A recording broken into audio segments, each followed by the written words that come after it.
Yeah, yeah.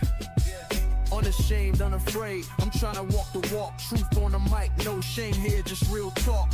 Came from the outside, never fit in.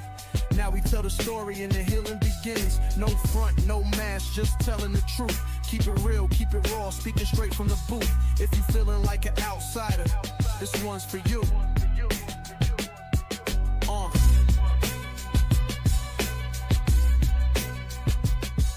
Yeah.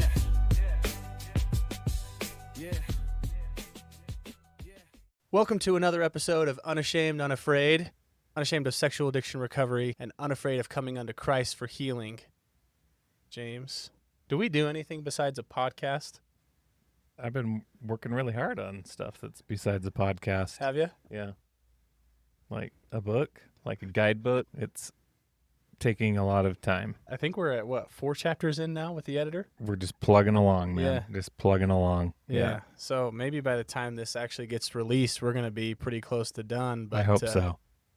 It's been an adventure, and we think it's going to help a lot of people. So if you're interested in starting a group with the Unashamed, Unafraid Guidebook, send me an email, sam@unashamedunafraid.com. We'll get you hooked up. We want to get as many men this resource as we can once it's finished. Here we are for another story episode with the one and only Nathan Maxwell. Before we get your story, I thought it was so sad, the story you told us about the previous episode that you recorded a year and a half ago. Will you tell us that story before we start? Absolutely. Hi, I'm Nathan, recovering lust addict. My wife and I had come on the podcast about a year and a half ago, interviewed with Steve and Chris. Listeners might know that there was kind of a shift of management, and my recording never got published, got lost in the move. So I'm back with new perspectives. So what has changed since then? A lot about my marriage has changed. My perspectives on recovery remain pretty solid. However, how I apply them in other areas of my life has changed a lot. I used to live my whole life really, really loud and proud about my recovery, which was great. However, in the big book of Alcoholics Anonymous, it talks about how new members can just really go to town and get lit on fire, and everything is about recovery. And that was definitely me. That bled over into all areas of my life, which wasn't always super appropriate or necessary. The past couple months have been really rocky with my marriage, and I realized that I took some recovery attitudes into marriage. Specifically, if something goes wrong and I feel the effects, I'm responsible for it, and I need to do what I can do to address it. That's how it works in recovery. Right. I need to be recovering regardless of what's happening around me. However, in marriage, it is appropriate and necessary to a healthy relationship to, yes, hold yourself accountable, but also hold your partner accountable, which I was doing none of. I thought that everything was my fault, and I was putting the world on my shoulders. Not how it's supposed to work. Well, dude, tell us your story. Start from the beginning. Nathan is in 4th grade. Why do you start in 4th grade? Because my friend showed me on the school computer lab in elementary school how to go on Google Images and look up naked women, which I did. I don't remember finding any, but it was just very forbidden and intriguing. I'm a member of the Church of Jesus Christ of Latter-day Saints. This is not talked about. It's just kind of glossed over. You don't do it, it's bad. Okay, next topic. God loves you. Great. Right. So I tried to find it. That same year, a friend gave me a Japanese manga, which is, by American standards, soft porn. They're just a lot more sexualized of a literature culture in general. So I had that. I hid it because I knew it was bad, that if my mom found it, she'd be upset. When I was about 6, my parents divorced. My dad was a high-functioning sexaholic and alcoholic, but I didn't know that for several more years. But that is what broke my parents' marriage apart. How did that impact you? Oh, it didn't, obviously. I was like, oh, that's fine. I go to dad's every other weekend now, and my mom doesn't like video games, but I play video games all weekend at my dad's house. So that was really cool. My dad was the fun parent who said yes, and my mom was the strict parent who said no.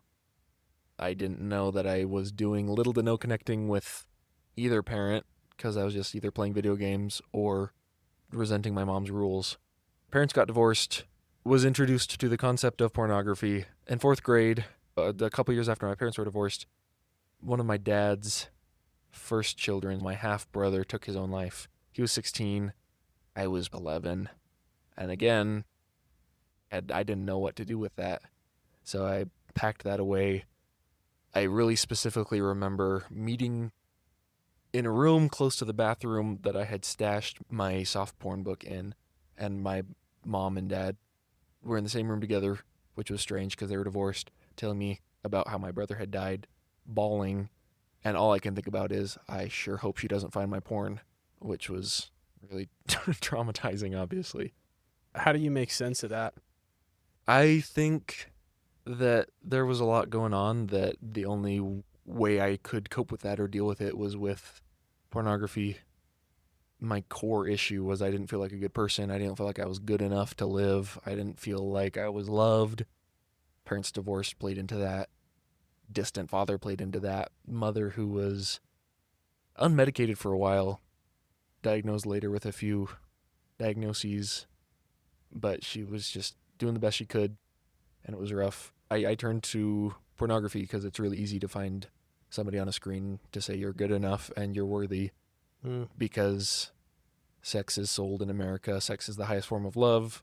It's glamorized. It's on TV and in books.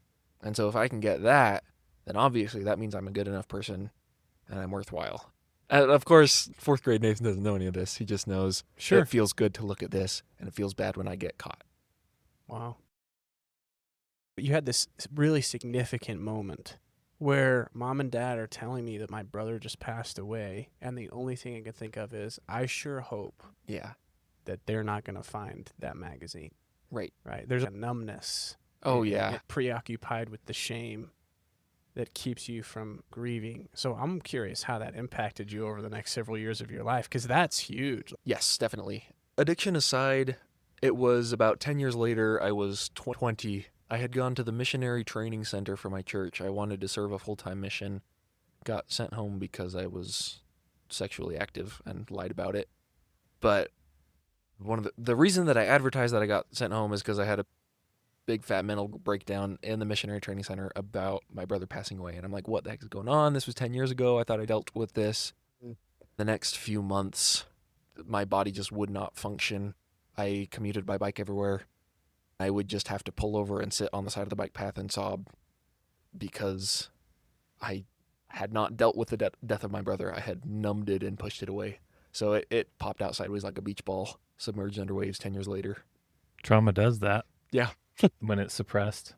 Yeah, and I had no idea I was suppressing it. I remember telling therapists I wasn't super close with my half-brother. That's probably why I didn't feel very much. He was 5 years older, lived with his mom. Now looking back, I'm realizing, yeah, there was a lot of suppression. In what ways do you feel like porn met some of those needs that you were getting during that early adolescent time? So 4 years after being introduced to porn, I'd had some time to develop it into a compulsivity. I was always looking for chances to sneak a glance at the raunchy magazine in the grocery store. Yeah, I didn't really get much more intense than that until I got a little tablet computer in 8th grade and I was looking at porn every chance. I would say I did a lot less numbing and a lot more seeking to be lusted after. 8th grade was the first time I had a girlfriend. She messaged me over Christmas break and said, I really like you. I had no idea who she was, but I was like, oh, this is my God. This is what gives me a reason to be alive. What do you mean you had no idea who she was?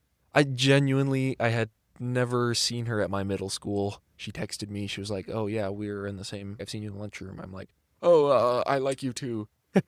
And I didn't know who she was. Met back up and held hands, and it was a huge deal. As it is. Yeah, but it's pretty sad, but I solicited explicit pictures from her, which she gave me, and that was in 8th grade, which is miserably early. Any time is too early for that, but yeah, that happened in 8th grade. I was overcome by shame because I knew for certain that this was wrong, and my mom caught me, sent me to my ecclesiastical leader's office. I got a slap on the wrist and said, don't do it again. Then, so I never talked to her again after that. That's what you do in 8th grade. I was so ashamed, and that was the first of, I tallied my 4th step inventory, about 88 people over the next 7 or 8 years. A situation similar to that. So that flipped a switch inside of you. Yes, porn is nice, but having the attentions of a real woman is so much more validating, and porn was always plan B. Like, oh, if I can't get somebody to sext with me today, then I guess I'll watch porn. But it was always like, can I find people in my schools? Can I find them online? Can I text them all the time? And then as a teenager, can I meet up with them? And how far will they let me go physically? Always seeking to be validated, seeking for somebody to say, yes, you're good enough that I'll give you my body. Right. Because I felt like I wasn't good enough.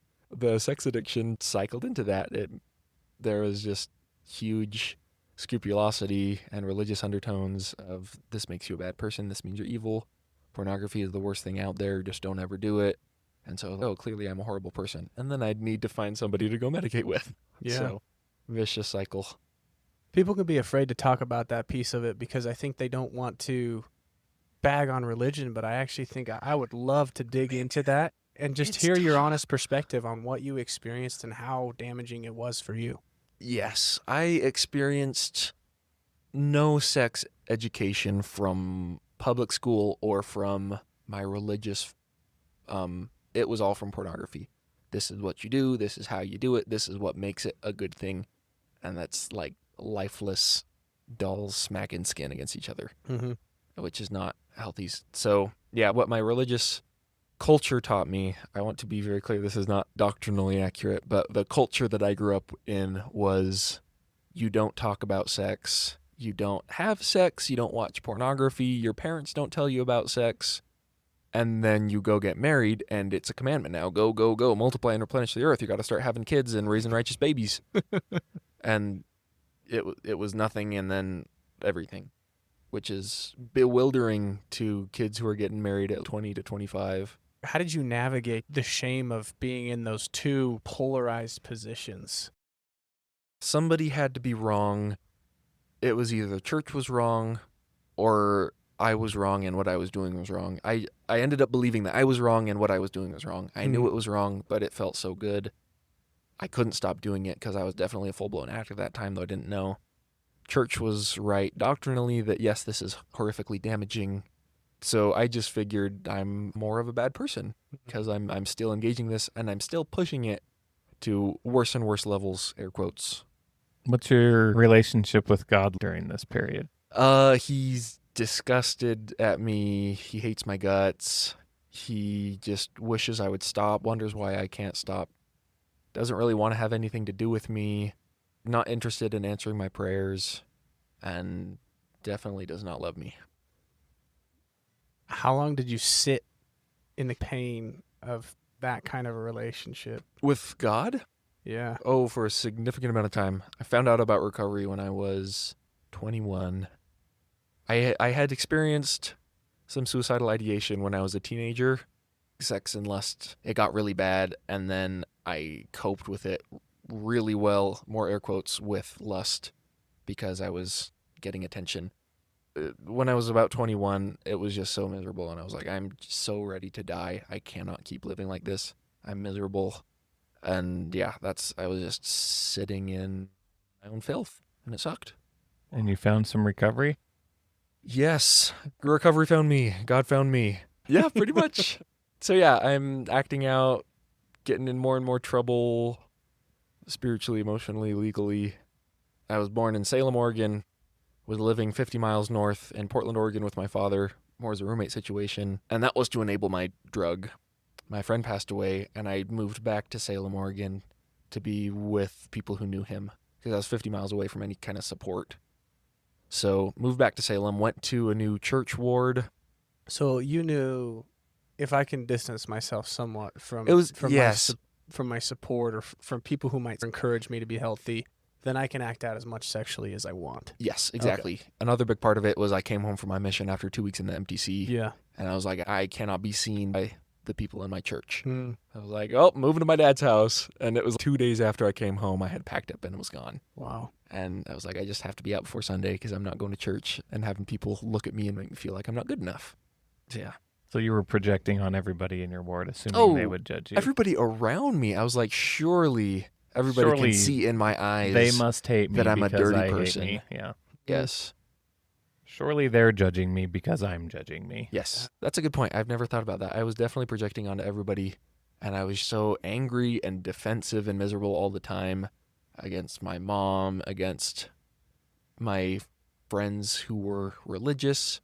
I was fine with people who were fine with porn, but if I thought that they thought porn was bad, then surely they would think I was bad.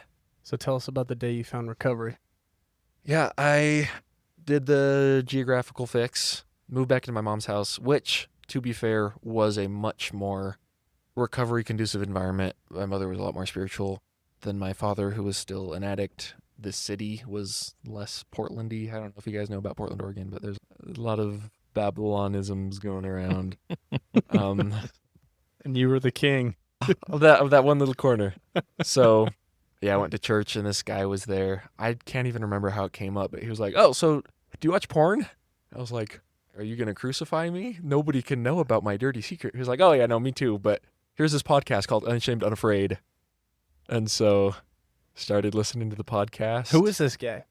Samuel Nowak, living in the Dalles, Oregon. He's awesome. Thanks. Shout out Samuel. Shout out to Samuel.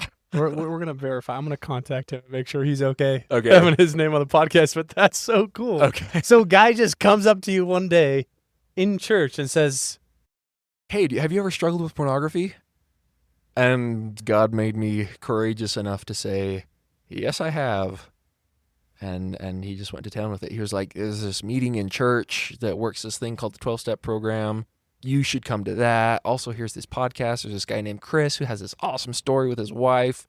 And I listened to the Hulk of Hope story, and it just blew my mind. I'm like, oh my gosh. And it also made me realize I don't want to do another 14 years of this.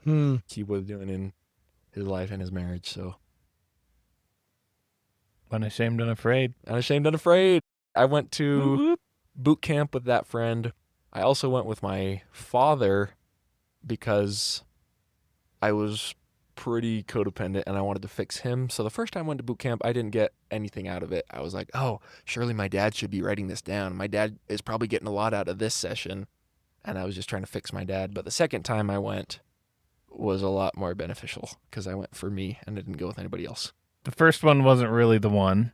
And it was the good. Second And one I the learned one? a lot. The second one, Was the third one the one? the second one was the one for me because I went Okay. for me. Okay. I was at a place in my recovery 3 months into working this program, and I'm on top of the world. This Yeah. is so cool. I'm ready to quit. And I was spreading the message with fire and love. I just didn't really have the whole message internalized myself yet. sure. So that's where I was at the first time I went to boot camp. But yeah, the second time when I went for myself, I drank the Kool-Aid, as Steve put it. I was singing songs. I was holding people's hands. I was taking notes. I was praying more earnestly than the last time. I was doing stuff that made my heart come alive. Jeremy was there. He had his bows. I bought myself a compound bow when I came home. So yes, the second boot camp was it for me. And how far into recovery were you when you came a second time? Maybe like a year to year and a half. I was just head over heels into recovery the moment I found out about it, because I had Yeah. tried so many different ways to fix myself before I found out about God doing it for me Yeah. in the form of a 12-step program. So as soon as I heard somebody say, "Oh, you're not the one that fixes you, God fixes you," I'm like, "Oh, okay," and I was really into it. What was some of your big aha moments that, like, man, I wish I had known this?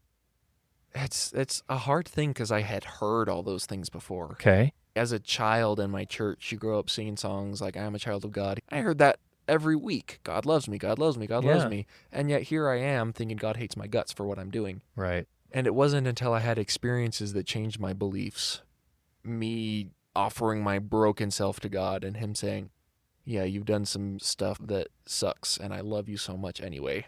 I learned to talk to God and I learned to listen to him in recovery. I learned to take care of myself more, take care of my body, my emotional needs. There's just so much and I'm still learning. So my relationship with God is the biggest thing. And then I would say the second biggest thing is learning about why I was doing it, because everybody goes to porn, to sex, to women for a reason. Mine was that I didn't feel good enough. I just didn't know that. Yeah. Tell us about the moment where things started to switch for you in your relationship with God. I would imagine that was pretty significant. The one that always comes to mind was before I moved back from Portland back to Salem, before I found out about recovery. I was in a church on a weekday practicing organ because I played for my congregation, and it just wasn't coming out. I was hitting all the wrong notes, and I was like, I should know this. This sucks. And I was just breaking down, sobbing, having really exacerbated reactions to really simple events of me playing a song wrong. And I was restless and irritable, wandering around the church, and said, God, I think you hate me, but please just give me something. Walked into this empty room, and there's a picture of Jesus Christ on the wall. I'm like, okay, cool. I turned around, walked out, and I walked out to the parking lot, and there's this father with his young son on a tricycle, and they are both just so in love with each other. And God said, that is how I see you. And I just lost it. 45 minutes of me just bawling and sobbing and letting God love in for the first time in a long, long time. And that's also the day I made the decision to move back to Salem. So I'm going to imagine there's probably a lot of listeners out there that are in a place of shame, self-hatred, knowing that they need to be fixed. And that's why they're listening, right? But they still need to understand, feel, or sense that God actually really loves them. Was that a journey for you? Was that a moment for you? If you could give some advice or some tips or insights into some listeners at that stage. It's consistent effort. God gave me a jump start in the story I just gave you. Okay. And then I kept acting out. And then my sensitivity to his love went back down. Okay. But I knew it was there. I could remember what it felt like. Okay. And so I kept looking for it. Looking for it. What does that mean? For somebody who's trying, what does that mean? What do I do? How do I look for it? Honestly, I think that event just convinced me that I was worthy of it. Somehow, I didn't know how, but I finally believed that I was worthy of God's love. Okay. And then that allowed me to open myself up a little bit more. And regular everyday occurrences could be testaments to me of God's love for me, of people at church saying hi and somebody checking in and saying, how have you been? All these things that in the past would validate my sense of worth in a lustful way. Now these people are angels sent from God checking in on me. And that is how he's showing me he loves me. And then once I got some more of that, went to boot camp, learned that I can go out into the woods and kneel down and pray and seek him for myself. Yeah. And now that I believe that he can love me, I will ask him directly, do you love me? Mm-hmm. Okay, well, I did this. Do you still love me? Oh, well, okay, that wasn't bad. Let me tell you about this bad thing I did. Do you still love me? Yes, I do. Oh, so seeking for it, asking for it every day. I got into the habit a couple years ago. Every time my eyes were drawn to the female figure out and about, I would say, God, whatever she thinks about me is great. What do you think about me? Wow. Love that. It's powerful. Yeah, that is powerful. I'm hearing this beautiful contrast. This is what my world was like. The ashes of all the things I endured when I was younger, the self-hatred, the shame or perceived shame in a lot of ways, the feeling that they must hate me. I must not be worthy. And then you have one experience where you suddenly started to feel like, you know what, I am worthy. Yeah. And it's like our perspective of the world is a reflection of how we see ourselves, right? And I love that quote because I'm seeing that. Suddenly everything shifted and God showed you who you were and everything started to change. How do you see your perspective shift throughout the course of your recovery? There's always something where I think, wow, if I could have known that a year ago. And then I think, well, no, this came exactly when it needed to. So God always has more for me to learn and love about myself. So as you have gone on this journey with God and are working to learn about him, who he is, what he's like, who is God to you now? He's my daddy. He loves me. He is incredibly proud of me. He's interested in what I'm interested in. He's interested in the project car I'm working in. He's interested in my marriage. He's interested in the people I talk to at church. He recognizes that I'm not perfect. He doesn't expect me to be perfect. But what if you did act out? That's fine. Exactly. By his grace, I'm sober. I wasn't sober forever. I was sober for 11 months, and then the emotions got the better of me, and I masturbated. And it sucked. It was hard. And then less than an hour later, I knew once again how much God loved me. So who is God? He is everything.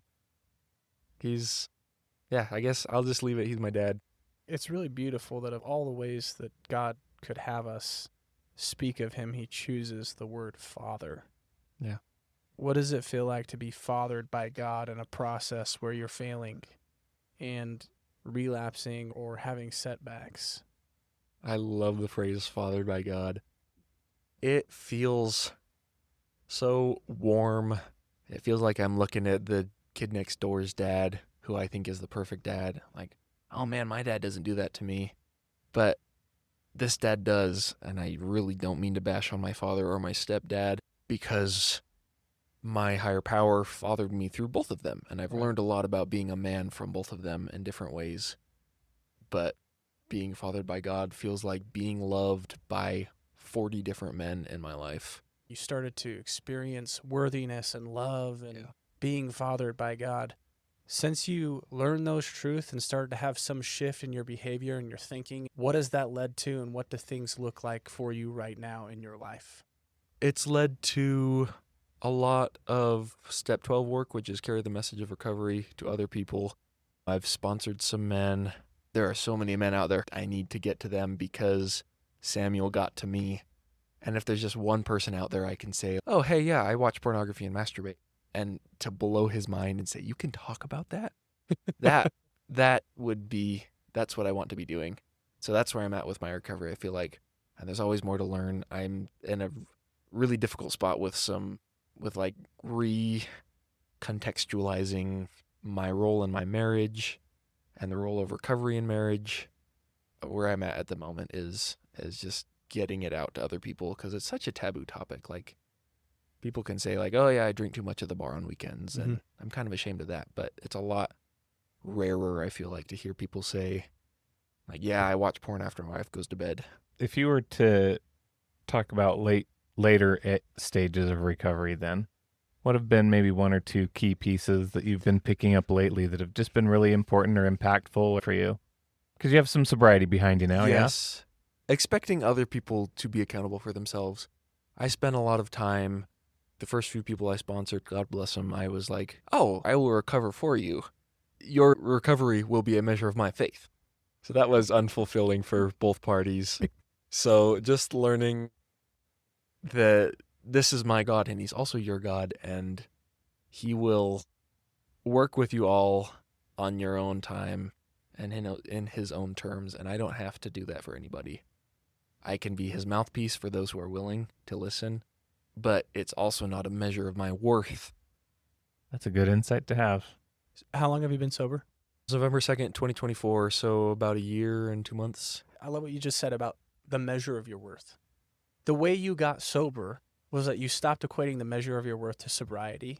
You stopped equating the measure of your worth to your behavior. You stopped equating the measure of your worth to how many women were lusting after you. Yeah. It's funny because you think that's not how it works, but it's actually that you learn that you're worthy in the process. Yes. And that's the thing that helps you to overcome it. There's some give and take. I didn't learn the one big truth that God loves me right at the beginning. I learned to stop doing harmful behaviors and learned to start doing some good things. And then that truth just kind of snuck in there. So you're saying it's a process. It's a process, yeah. What are some special nuggets, some golden nuggets that you have? If you could sit down with someone who's really in the thick of it and they just needed some spark notes about what recovery is actually going to be like. Self-compassion is huge. If I was sitting down with somebody and they're in the thick of it, masturbating every day or a few times a week, then I would tell them that's okay.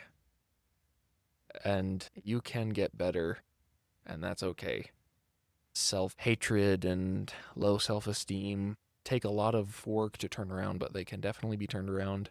It's so much easier to recover when I'm being compassionate about myself when I have a relapse than when I'm blaming myself. So that's a big one. What was the hardest thing sexually to overcome with self-compassion? I'd imagine there were some things that you just really had a hard time letting go of. I had one event that really let me know this is serious. I went over to a young woman's house when I was 19 or 20, and that night got a call from a police officer with a rape accusation. That was also the first time I had talked to my mom about anything since I was 14 because I was terrified. I was like, Mom, I was invited over and now I have a rape accusation. What do I do? That was really scary, but just saying those words out loud that I had sex, I did the thing that your church and my church says not to do. That was really hard because I've never been able to contact that individual again. So I don't know the story at all, but I don't know why I got the rape accusation when I thought I was being invited over. And I don't know if I will know why in this life. Forgiving myself for putting myself in that position, that's been hard. What's the song, if you had to pick one, that is recovery for you? There's an artist that goes by the name of Holy Gabbana, and he has a song called Jesus Saves. The last few lines of the song are, I know he has the power to save you because out of all people, he saved me. He saved me from drugs. He saved me from clubs, from hatred, from Satan, from pride, from dying, from porn, and from hoeing. And yeah, he's saved me too. Love it. Nathan, thanks for being on here, man. You're a rock star. Thanks for having me. Thanks for watching Unashamed, Unafraid. Subscribe to our YouTube channel. You can find us on social media at Unashamed, Unafraid. Get access to our bonus content and become an outsider on unashamedunafraid.com. If this was helpful to you, it'll probably be helpful to someone else. So take a minute right now and share this. Thanks again for watching, and until next time, continue to live unashamed. Here is Jesus Saves. Kev shot your ass.